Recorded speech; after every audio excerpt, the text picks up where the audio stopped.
nila ko na ni Pastor Chris no kakampingatan umali. Tamali matarosan talaga yung mga pusaksa. Nung payamanan tayong absat, tayo tinating oras, hindi ka natin matinugdaway, di apo, kapnudugin tayo lagi di sa una. Amen. Sino tinaka-ready ni tinating yung oras ko na naman, praise the Lord. Allah. Dapat tayo kapabsat. Praise the Lord. Praise the Lord. Ayan. Okay po ba kayo? Kumusta po kayo? Hindi nga. Okay lang kayo? Sure.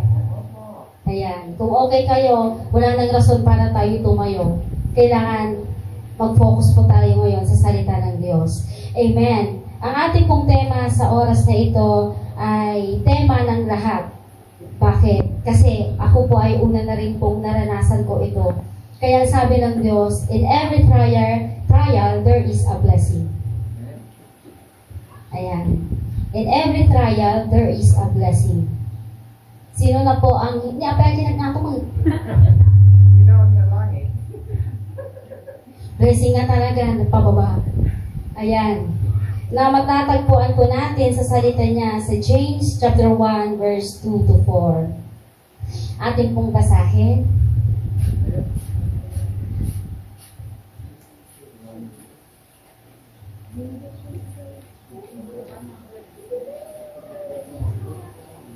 Ang sabi niya po dito, mga kapatid, mag-alak kayo kapag kayo'y dumaranas ng iba't ibang uri ng pagsubok. 3. Dapat ninyong malaman na nagiging matatag ang inyong pananampalataya sa pamagitan ng mga pagsubok. Last verse. At dapat kayong magpakatatag hanggang wakas upang kayo maging ganap at walang pagkukulang. Ayan, so yan po ay payo ng ating Diyos sa lahat ng mga nagmamahal sa Kanya. Kaya naman in every trial, there is a blessing. Amen. Ang sabi po niya dyan is, kailangang encourages believers to count it all joy. Lahat po ng trial ay ibilang po natin itong kasiyahan sa ating buhay. Hindi kalungkutan, hindi iyakan, hindi yung pagtatanong sa Diyos, bakit?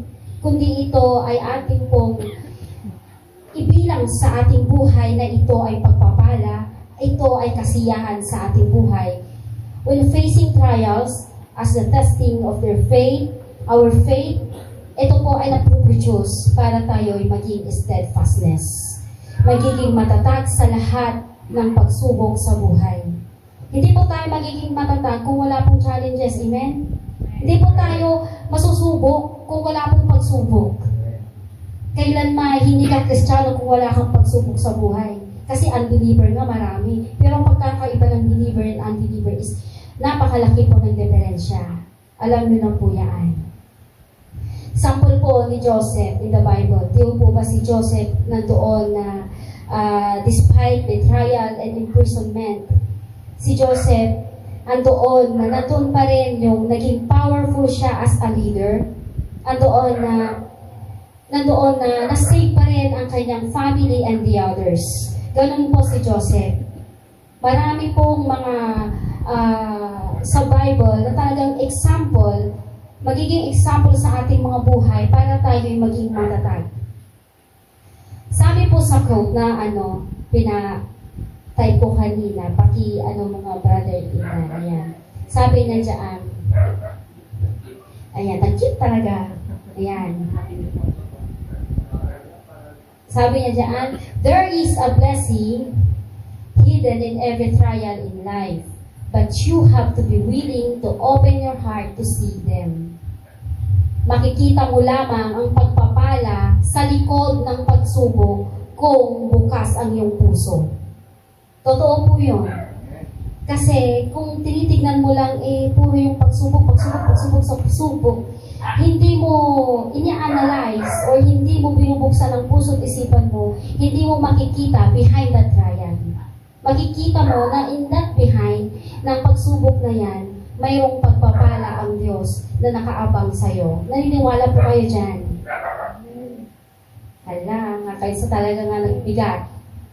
Amen. Sabi po doon sa Isaiah chapter 41 verse 13, ating pong basahin.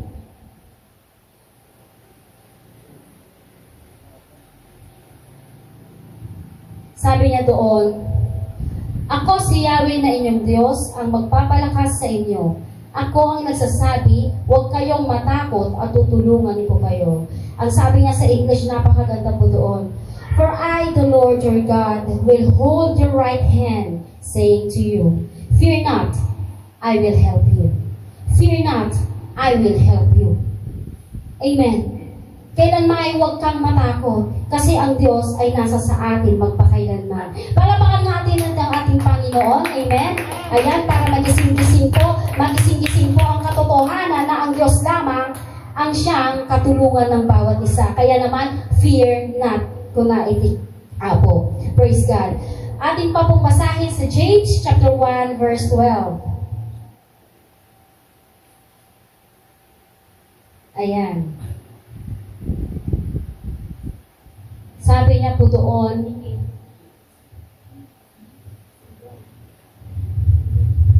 come live with me. Yun po. Sabi niya sa James chapter 1 verse 12, blessed is the man who remains steadfast. Sabi niya doon, napaka-blessed mo. You are so blessed kung naman di kaabay mo. Bakit? Kasi napakatatag mo. Napakatatag ko. Under trial, nandoon ang Diyos na humahawak sa bawat isa. Ang sabi niya sa James chapter 1 verse 12, blessed is the man who remains steadfast under that trial. For when he has stood the test, he will receive the crown of life, which God has promised to those who love Him. So, napakaganda po niyan. Hindi po tayo makakahawak o hindi po tayo makokoronahan sa langit kung hindi po natin ma-overcome ang lahat ng trial sa ating buhay. Nandyan na po sa salita ng Diyos. Kung ano ang sinabi niya, gagawin ng Diyos. Kaya naman, napaka-blessed po natin lahat dahil under trial, nandoon na ibinigay ng Diyos yung crown of life para nandoon na yung mga promesa niya, ibibigay niya sa bawat isa na nagmamahal sa Kanya. Bakit nasabi na why are trials a blessing? Yung tema natin, in every trial, there is a blessing. Bakit? Trials help us to trust. There's tremendous freedom in trusting God. Nandoon na tinutulungan tayo ng Diyos para magtiwala sa Kanya. Hindi sa ating mga sarili lamang, kundi magtiwala sa Diyos na kaya nating gawin ang mga bagay na mahirap gawin ng tao lamang. When something's not going our way, instead of getting upset or offended, we can trust that God, He has a plan that's better than ours. Meron yung talagang mas pinaka-the best kaysa sa ating mga plano. Meron yung mga way nang alam natin ay yun na yung totoong way. Pero meron pa yung pinaka-the best way ng Diyos. The right way. Iti apo. And He will ultimately work out the situation for good. Gagawin niyang kaaya-aya at kabuti-buti pa rin sa pagdating ng panahon na ito ay na-overcome mo ang mga pagsubok na yan and turning to a blessing. Kaya naman, kahit napakahirap ang ating mga pinagdadaanan ngayon, God is still there to comfort us. God is still there to give the instruction and the right way to you. Kaya naman, sabi niya, ang trials ay ito ay bendisyon ko na ti Apo. So magpasalamat ka kung meron tayong trials kasi ito po ay kalakip ng pagpapala. What God says about trials? Ano po ba ang masasabi ng Diyos sa trials?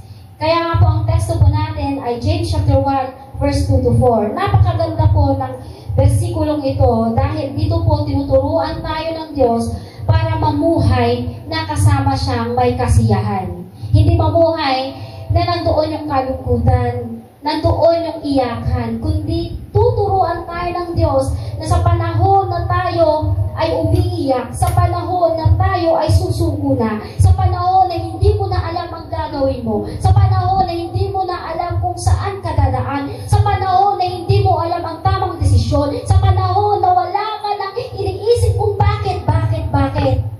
nandiyan ang Diyos. To remind you, nandiyan ang Diyos na nagpapakita ng mga bagay-bagay upang mapansin mo kung ano ang mga dapat mong gawin. Na ang sabi nga doon sa ating teksto, doon sa James chapter 1, verse 2 to 4, Consider it as a pure joy. Brothers and sisters, whenever we face all the trials in our life, nandoon na isipin mo, yan po ay testing lamang ng Diyos kung paano ka manampalataya sa Kanya. Nandoon yung perseverance. Nandoon yung pagtsatsaga mo. Kahit napakahirap, gusto mo lang suntukin, naiinis ka na. Nasusuntok ka na talaga pag nakikita mo siya. Pero nandoon yung pagtsatsaga. Kasi ang process ng Diyos ay hindi process ng tao. Proseso ng Diyos ay nag-iisa lamang yan. Walang makakakopya niyan. Makukopya mo yan sa pamamagitan ng pagtsatsaga mo at iintindihin mo kung ano ang instruction ng Diyos sa buhay mo. Pakinggan mo ang boses na sinasabi niya sa iyong puso at masusundan mo ito ng tama. Let perseverance finish its work. Gagawin ng pagtsatsagang yan ang kanyang trabaho that you may be mature and complete, not lacking anything. Andoon na pagka nagawa mo yung pagtsatsaga na yan, nandoon yung maturity, andoon na matatapos mo ito ng completely na mayroong bala para sa susunod na pagsubok. Why do trials bring us closer to God? Abay, talaga po, yan po ang pinaka-main. Alam niyo po ba, kahit siguro unbeliever, pagka nakaroon ng pagsubok, meron pa rin namang nasasabi na, Diyos ko, tulungan mo kami. Diyos ko, bakit ganito? Alam pa rin nilang tumawag ng Diyos ko. Ginawa ng Diyos ang pagsubok ng mga yan para lumapit ang lahat ng mga tao higit sa mga mananampalataya. When we come through the trial, we find that our faith has been stretched. Sino kakabsat iti kwa? Amoy na di lastiko. Rubber band. Di ba di rubber band no? Apang mo ngayon kasta ma-stretch. Meron siya yung pinaka-full na ipag ginanyan mo, ma-stretch talaga siya at lalaki yan yung rubber band na yan. The more na nai-stretch ang mga pagsubok sa buhay mo, the more na dumadami ang pagsubok, nai-stretch. Huwag mo lang hahayaan na maputol. Kasi pag naputol yan, talo ka. Bakit? Hindi mo na mabubuong bilog yan. Hindi na yan mag-i-stretch kasi naging one line na lang yan. So, the more na nai-stretch ang pananampalataya mo, doon na nakikita ang original size ng iyong pananampalataya. Amen. Naniniwala po kayo doon. Ayoko din naman na walang silbi yung rubber band na yan, na nandyan lang siyang sa tabi, na hindi na i-stretch. Gusto mo ba yun? Bilang isang Kristiyano, gusto mong maging mature. Bilang isang Kristiyano, gusto mo yung talagang mayroong challenges. Kasi time na pag-overcome mo yan, yung challenge na yan, ibig sabihin nun, matatag ka. Ibig sabihin nun, mahaba ang pagtsatsaga mo. Ibig sabihin nun, kayang-kaya mo lahat. Kasi, stretchable ka. Amen? Unshakable kasi ang Diyos mo. Kayang-kaya mo din mag-stretchable. Ganyan ang anak ng Diyos. At dyan mo makikita kung ano at talaga ang orihinal na sukat ng pananampalataya mo. As we own the character of God in a way we never did before. Ayan po ang mga hindi natin nagagawa noon. Pero dahil tayo ay pinili ng Diyos ng nangruna kat si tayo kat warrior po at daan akan nayon nga nai-stretch po yan. Maraming nagdaan mga pagsubok. Physical health, super duper talaga. Talagang limabas tayo amin. Pero doon nasubok ang bawat isa kung paano ng pananampalataya ay kaya niyang gawin para maging healthy ulit at bumalik ang lahat. Ito po ang reason that God entrusts us with trials. Number 1, sabi po niya doon, trials are part of God's work. Yes. Ito po ay parte ng Diyos sa kanyang kilos. Ito po ay parte ng Diyos sa kanyang mga plano. In Psalms chapter 46 verse 10, ating pong basahin.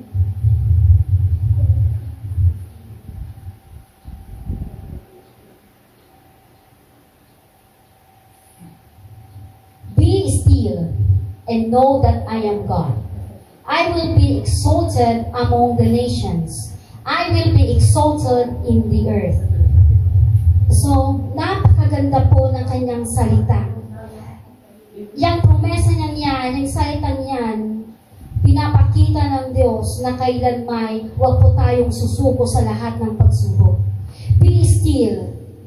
Kailangan tayong manatili sa Kanya, manatili na the more na tayo ay iraklarag iti kabusor, the more nga agdayaw ka iti apo, kat di nga the more, kay iti apo isuna, iti kumilos, iti reyta a problema. Because, alam po natin na siya lamang ang Diyos ng buong mundo. Siya lamang ang Diyos na nag-iisa na kaya niyang i-control ang lahat. Pain is not without a purpose. Lahat po yan. Lahat po ng ating mga anitiwa na ating sakit. Amin na maririt na tayo, physical man, spiritual man, emotional man. Amin. Pain is not without purpose. Kuna iti apo. Awan iti at amin iti purpose na no apay nga marit namin iti daytang sakit among mangyari kay ka. Ngom iti comfort iti apo kunana be still because I am the God nga adda akanayon kay ka. God is in control all the trials. Siya po ang lahat ng may control ng lahat-lahat. Kaya awan ti dapat pagdanagam. Ayan. Awan dapat iti pagdanagam tati apo control na iti suami. Ti tao uri niya aramiden na no iti apo iti kumilos awan ti maaramiden da. Because kunana God, I am the God na siya iti mang control iti suami. Stop worrying about how things are going to work out. So, ngayon pa lamang po, sa lahat po ng ating mga pinagdadaanan ngayon, physical health man, spiritual or emotional, stop worrying.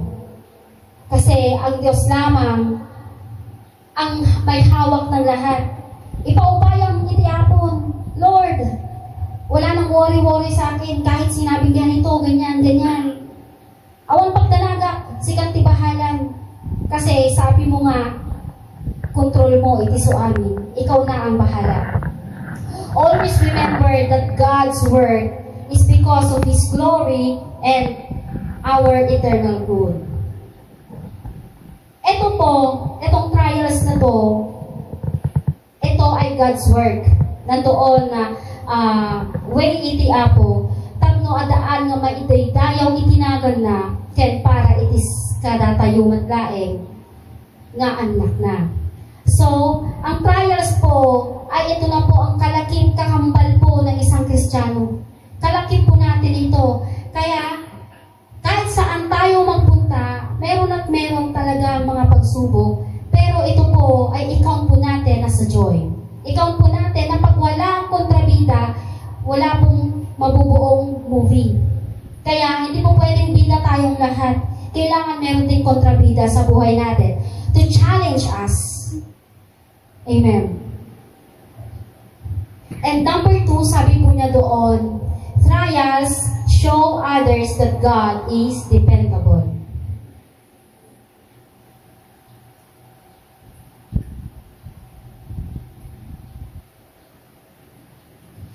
Tingnan po natin sa 1 Peter chapter 3 verse 14 to 15.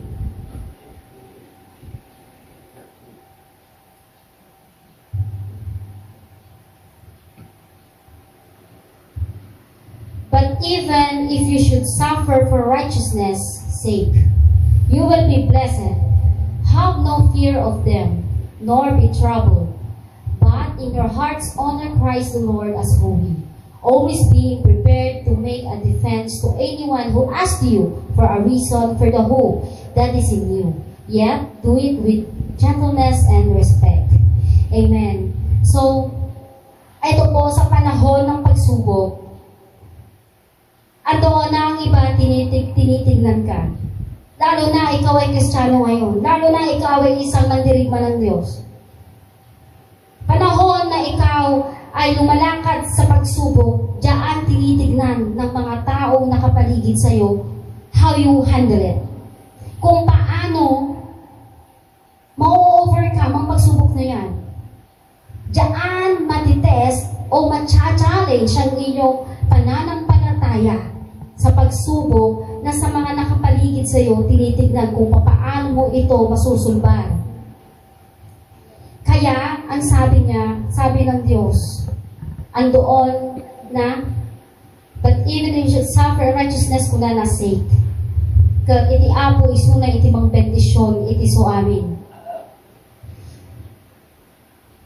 Ang pagsubok, ito po yung panahon na masasabi mo, sa lahat ng problema, andoon may pag-asa. Pag-asa ang hawak-hawak ng bawat isa. Sa panahon na dumadaan po tayo ng pagsubok, dyan po tayo masusubok sa ating mga ugali. Amen. Naranasan niyo na po ba na yung meron yung pagsubok na sadyang talagang nandoon yung bang ating iburibor. Mabuburibor ka at dadajingihan ka nga makaturo. Tapos, adapi nagiti ngay sumabsabay. Ada yung pinaka-main nga pagsubok mo. And then, sumasabay pa yung mga maliliit. Tapos, meron pang mangkukulit sa'yo. Diyan nasusubok yung ugali mo. Minsan, pagka may iniisip ka na, nag-iistorbo pa sa'yo, madamdaman, mabusukan. Okay naman kami, ay, sige, manamon. At dami ko lang iniisip, ang dami ko, ganito, ganyan, daming problema, inaayos ko, ganyan, ganyan. Sumasabay ka pa, ganyan, ganyan. So, andyan, kahabsat, nandyan yung panahon ng ating ugali matitest. How you handle it, na meron pa rin yung meron pa rin yung talagang moderate ka pa rin. Nandoon na kaya mo pa rin i-handle yung ugali mo. Na hindi na babalik yung dating ikaw. Na kahit may problema, nandoon pa rin yung anya titawag na yan. Meron pa rin yung talagang oo, self-control and sa pananalita mo, makikita pa rin yung liwanag at bilang isang Kristiyano na binago ng Diyos. Minsan hindi po natin maaasahan niya, hindi po natin expect minsan na sa panahon ng pagsubok at dadajing maibaga kayo, maisawang kayo, nahan tayo nga napampansinan ay naibagak gaya kasdayan, malitis ang walan ng diapo. So, itong mga pagsubok na ito, kailangan na maging aware din po tayo sa ating mga sarili. Na sa panahon ng ating paglakad sa mga pagsubok na yan, andoon pa rin yung kahinahunan. Nandoon pa rin yung way ng Diyos at hindi kung ano-ano iniisip mo.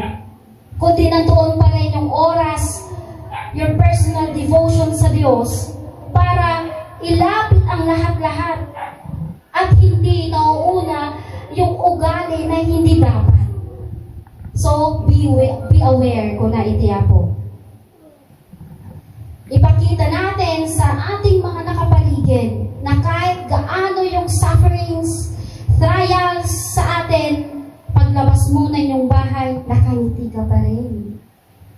Amen? Kung si AC, ilang days, nandito lang sa loob. Red light, mata na. Pero ngayon, naging whiten, nakangiti na siya. Ganyan. Panahon ng pagsubok, andoon pa rin yung ngiti. Si Christine, pangiti-ngiti yan. Pero, grabe, ang pagsubok niyan. Ganyan ang isang huwaran, example na anak ng Diyos. Amen! Itaas niya ang mga kamay anak ng Diyos sa niya ang lahat. Palakpakan mo ang Diyos mo. Amen. Sapagkat He is the God of life. Siya lang po ang may kayang pangangitiin ka ngayon. Pangingitiin ka ngayon. O, Rayno, taboy-pin mo, galapin mo, asawang kabsa mo, ikanda ka, itinaiimas ka pagkain, no iti, problemang nagpait, makan mo ano. Pero no iti Diyos, mapangiti na kanata. Ganyan po kamahal ang mga anak ng Diyos. Hasta iti apo kaayat na, iti anak na. Because He is the God of righteousness, siya ang Diyos ng light. Ang lahat ng bagay, kaya nga inintrust po sa atin ang mga trials na yan, kasi may tiwala siya sa bawat isa na kaya ko yan. Na kaya mo yan. Kaya natin yan. Hindi pagkakatiwala yan ng Diyos ang pagsubok na yan na hindi mo kaya. Amen. Sabihin mo, kaya ko. Kaya ko. Kaya ko. Kaya ko. Kasi kasama ko ang Diyos. Amen? Magtaka ka na kung walang binigay sa'yo ng pagsubok ang Diyos, wala siyang tiwala sa'yo. Pero bakit ka narito? Kasi lahat ng narito may pagsubok. At ipinagkatiwala ng Diyos yan sa'yo dahil kaya mong i-handle. Kaya mong i-overcome yan. Kasi this is the year of victory. Remember, this is the year of victory. Kaya naman, hindi po pwedeng mahawak mo agad yung inova mo. Kung wala kang pagsubok, syempre, dadaan ka muna doon sa... dadaan ka sa siyan. Dadaan ka dyan. Ay, nako, ang dami. Bago yan mabuo, syempre, minimold yan ni Lord. Syempre, nasa gulong ka parang anak. Gulong pa lang yan, gulong pa lang yan. Pagsubok sa gulong yan. Oh. Eh kung, tita, patiin ako. Asakit ang lalamunan ko. Oh, sa break yan. Break yan, anak. Sige, kaya ko yan. Amen? Hanggang mabuo yung Innova. Latest pa yun. Amen? Ganun yan. Ganyan. Kung ating pong adalon, talaga kastatin arami din iti apo ti anak na.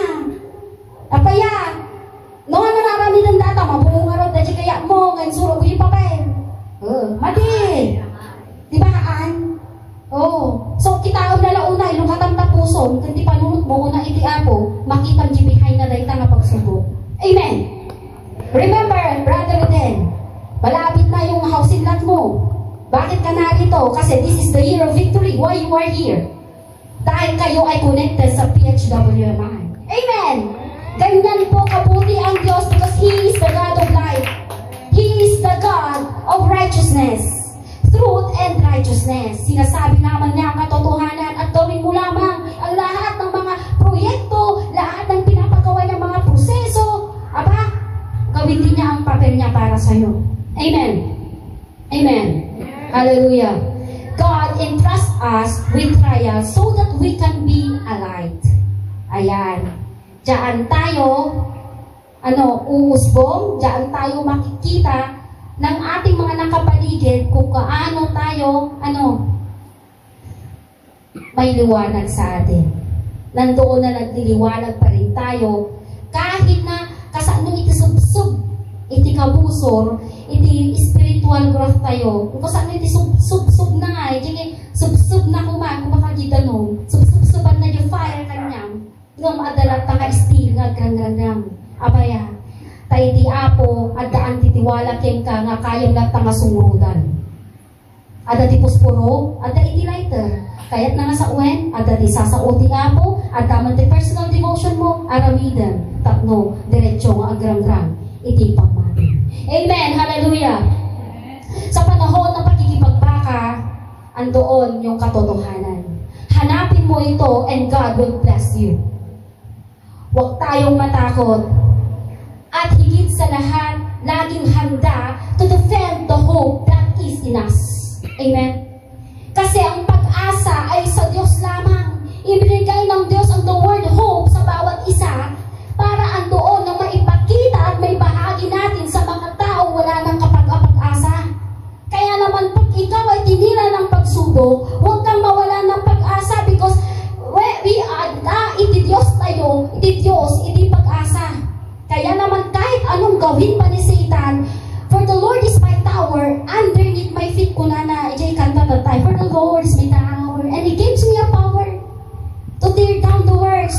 enemy. Meron tayong karapatan para apakan si Satan. Kaya naman walang dapat katakutan, but still, na-defend natin ang ating pananampalataya at pag-asa dahil yan ay nasa sa atin na ngayon. Amen. And number 3, ang sabi po niya doon, trials may be spiritual warfare. Ayan, totoo po yan. Halos nga spiritual ang battle po natin. Kahit sa physical. Kasi pagka sa spiritual warfare, ang pinag-uusapan, ang ano po niyan is physical. Pag tinira ka, physical na yan. So anong ititira natin? Spiritual. Di ba parang unfair, ano? Titirahin kang physical, tirahin mo spiritual. Sa mga taa dyan, apo kayo kung makimatumpa na dyan, hindi ka tumpa, na mo ti physical. Kano makakuha mo, makabawi-bawi. Pero hindi. Kasi ang Diyos po natin ay God of grace. Naisuna iti gumante, kaparaanan na nga adalata iti comfort kan pagmamahal na iti tao. Pero in spiritual warfare, nandiyan po ang field na talagang napakahirap. Matites ang patites ang pananampalataya mo.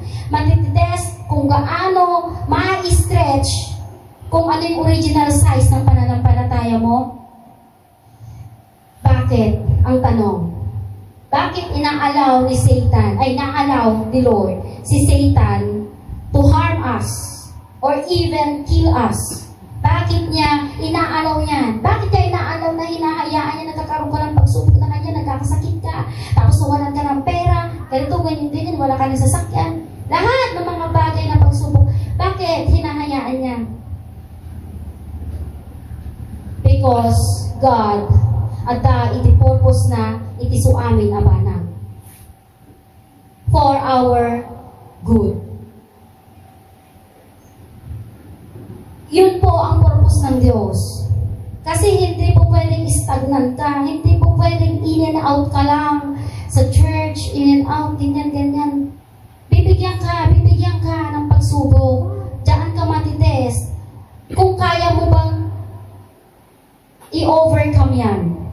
When trials come, we must keep our eyes on God. Kailangan na ipakita tayo, nga iti Diyos tayo, at dakada tayo, akanayon. Huwag mong titignan yung mga nakasurrounding sa iyo, nagkakaroon ka ng discouragement. Once na tiningin mo sa mga ibang tao, mahuhulog at mahuhulog ka. But we need to be aware of Satan's tactics, kunana.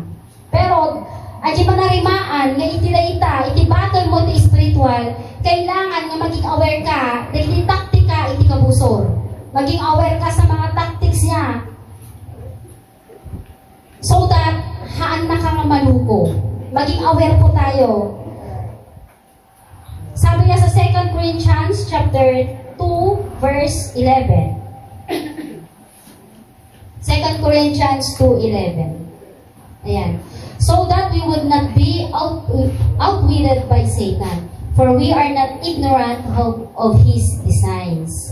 So, yan po, kailangan na maging aware po tayo, yung mga tactics ni Satan. Pag spiritual warfare ang pinag-uusapan, hindi po physical ang laban. Ito po ay spiritual na laban po natin. Kailangan na huwag tayong magpaloko kay Satan. Kailangan, andoon, kasi alam na natin yung mga taktika ni Satan Pagka sinabing sumakit yung ngipin ko, ano natin taktik, iti kabusor. Anong gagawin mo pag sumakit ang ngipin mo? Isakit ko lang. Nagsakit. Pero, alam nyo, pang taktik lang yun ni Satan, kung gaano yung na-stretch yung faith mo, kung i-stretch mo ba o hindi, o ganun lang na lang, rubber band, ganun na lang siya.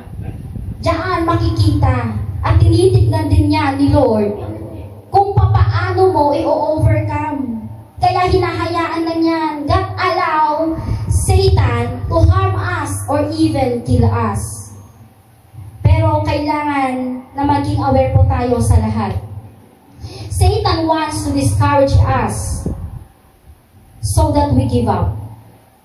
Amen. Sino din na discourage to yun? At nagitibanag nga, at discouragement ka na tayo. Amen. Pero kung naitiya po, don't give up. Ayan po ay ingredients lang ng ating pananampalataya. He will attack our health. Amen. Aatakihin tayo sa ating kalusugan. Aatakihin niya our family's health. Kung hindi ikaw, yung kapamilya mo, aatakihin yan. And will send a myriad of trials. Ibig sabihin nun, magsisend siya ng napakarami-raming trials sa buhay natin to take us out of the light. Para lang, susuko na tayo yung fight na yan. Susuko tayo sa battle na yan. Kagaya po dito, talagang napalaspas mula bata. Ang amin, napalaspas na talaga nagkasakit dito eh. Pero, nakatayo pa rin ang lahat. Kasi, ni Satan nakabakon since before. Kaya talo na siya. Hindi po pwedeng makipag-fight siya sa mga warriors ng Lord. Amen? Kayang-kaya po nating apakan. Don't let him. Keep our eyes on God. Kunahitiya po. If you are getting bombarded with trials, kunana, take heart. Ano po yun? Kung talagang adjigya pa ng apilitan, hindi ka busog ngayon kwa, bumba na tinagat-atungay nga pagsubok. Bumba talagang kung nanadjig Iran kunwan Israel, bumba talagang kapag subok. At daan, na pagigamam na kitisa sa ulti po. Because Satan, ayaw niya kasi na maging happy ka. Nakikita na niya kasi in the future kung ano yung ministry mo. Nakikita ni Satan kung ano yung mangyayari sa'yo ng pagpapala pag ito ay na-overcome mo. Kaya ang ginagawa ni Satan, talagang aatakihin ka mula sa yung physical na kalusugan, hindi lang ikaw, kundi ang iyong pamilya, para ma-down ka at ayaw mo nang makipag-battle. Pero hindi po tayo ganun. Amen? Kahit anong mangyari, fight the good fight of faith. Andoon, na tayo'y mandirigma ng Diyos, kailan may hindi sumusuko. Wait for the Lord, be strong, and let your heart courage. Nasabi niya po doon sa Psalms chapter 27, verse 14. Wait for the Lord, be strong, and let your heart take courage. Ayan. Yan. Shall strengthen your heart, wait, I say, on the Lord. Ayan. Ang lahat ng mga salita ng Diyos ay ating pong panghawakan na yung time na talagang tayo ay maraming mga pagsubok, panghawakan po natin ang lahat ng mga salita niya. Basa-basahin po natin yan, meditate the Word of God, at doon po tayo lalakas. In Hebrews chapter 12, verse 5 to 6.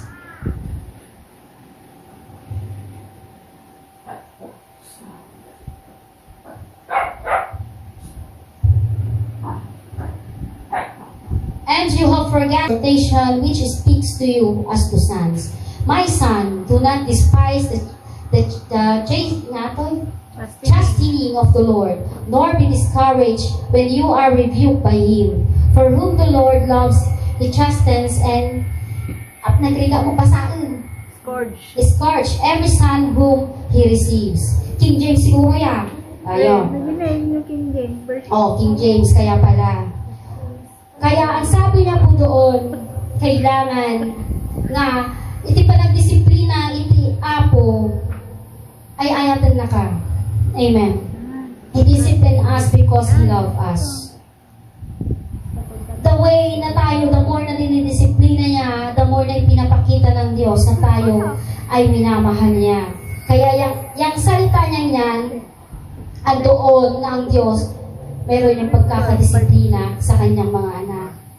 In Psalms chapter 139, verse 23 to 24, mabihit nagsathang ang kanas si atan. Psalms 139, verse 23 to 24. Ang sabi niya po doon, search me, O God, and know my heart.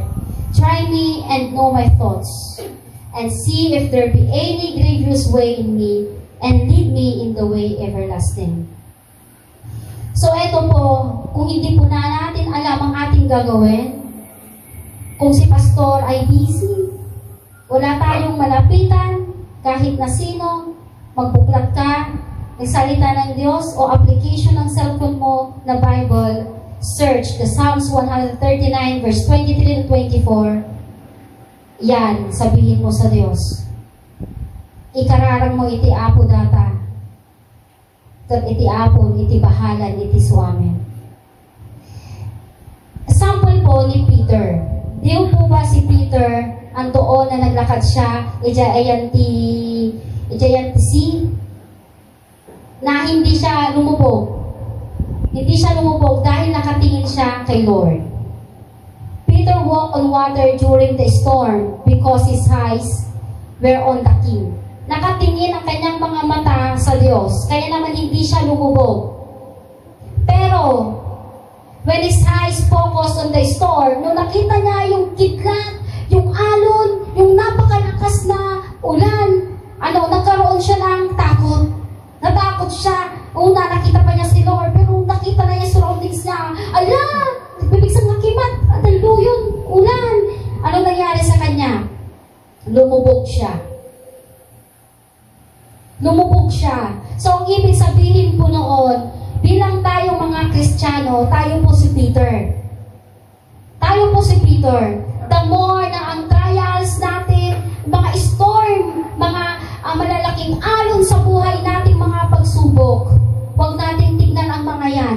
Kundi focus pa rin natin ang ating pananampalataya sa Diyos. Tumingin tayo sa Diyos para hindi tayo mahulog sa lahat ng mga pagsubok.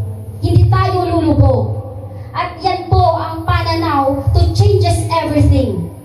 Yan po ang ating pananaw para ma-change po ang lahat-lahat.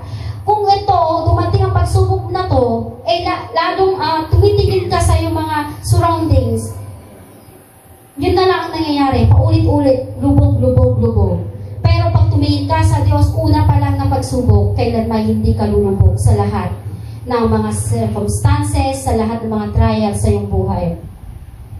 Amen. Kaya naman, ang bagyo at pagsubok sa ating buhay ay may pagkapuot, may itinungkot. Ngunit ang lahat ng ito ay nababago sa ating pananaw. Amen. Amen. So, ito po ay ito po ang pinakita ng Diyos kahapon at sabi niya, ito ang iyong sasabihin. Ito ang para sa inyong lahat.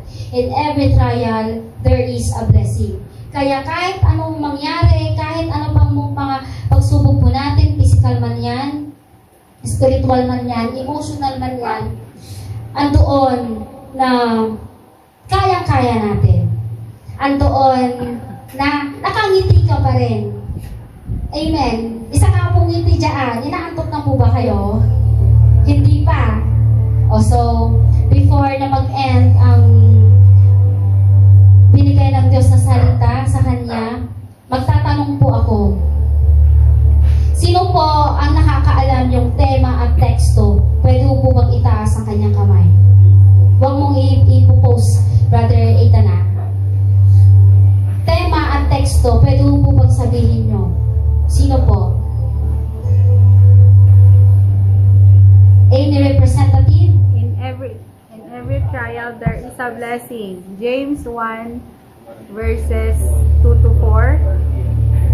Yes, come here in front. Alika, di ako nagbibiro. Because you are the warrior of God. Sa'yo yan, anointed one. Thank you. Yan po ang mga reward ng mga nakikinig. Amen. Panghawakan po natin ang salita ng Diyos sapagkat ito po ang napaka-importante para tayo is magiging matatag. Nandoon yung pagtsatsaga, perseverance. So, panghawakan po natin ang salita niya at hindi po tayo mawawala sa kanyang plano. So, binibigay ko na po kay Pastor. Baliktarin natin. In every blessing, there is a test. Hindi porkit nakatanggap ka ng pagpapala ng ating Panginoon Panginoon, hanggang doon na lang. Ititis ka pa doon. Kung kaya mong i-manage ang blessing na yun. Kasi baka pag natanggap mo ang blessing na yun, kasi palapit na yung blessing na yun. Kapag natanggap mo yun at may lumapit sa iyo, huwag mong hanapin ang collateral. Bigyan mo siya. Kasi mahirap. Doon ka ititis ng ating Panginoon. Kaya hindi, porkit sinabi niya, in every trials, there is a blessing. Pakinggan. Nang in every blessing, there is a test. Ititis ka ng Panginoon. Hanggang kailan? Kung pagkakatiwalaan ka sa maliit, pagkakatiwalaan ka sa malaki. So, una, maliit. Kapag hindi ka pinagkatiwalaan sa maliit, magiging question mark. So, search yourself. Saliksinin mo ang iyong sarili. Bakit nga'y naputol ang blessing ko? Kasi tinis ka ng Panginoon, hindi ka nakapasa. Yung una, nakapasa ka. In every trials, nagkaroon ka ng blessing, nakapasa ka. Pero, in every blessing, there is a test. Doon na naman. Grabe. Ititis ka ng Panginoon. Kaya, bakit pa putol-putol? Kasi nasa sayo ang gusto. Nasa sayo, sa iyong sarili. Kaya, hindi tuloy-tuloy ang agos ng pagpapala. Pero ngayon, purihin ang ating Panginoon, all things work together for good. Na ito ang ibinigay ng Panginoon. Kasi nandyan na yung pagpapala ng ating Panginoon. Nasa pananampalataya mo na yan. Para matanggap mo ang pagpapalang iyan. Kanya-kanya. Yung mo yun? Kaya nga pinasulat ng Panginoon yung pagpapala na pinakadabis para sa iyo, na isulat mo. Isulat mo. Kasi iyon yung pinakaminiti mo na ibibigay ng Diyos para sa iyo. Sino yung mga hindi pa nakapagsulat ng pinaka-desire niya? Sino yung nakasulat na? Itaas ang kamay, yung mga nakasulat na. Yung mga hindi nakasulat pa, kuha kayo ng ballpen, papel. Isulat nyo. Huwag niyong ipakita sa katabi nyo. May pagkakataon pa. Anong ginagawa nyo? Isulat nyo. Yung pinaka the best para sa inyo. Na pagpapala, isulat nyo lahat doon. Yung desire mo talaga, isulat mo. At panghawakan mo yan.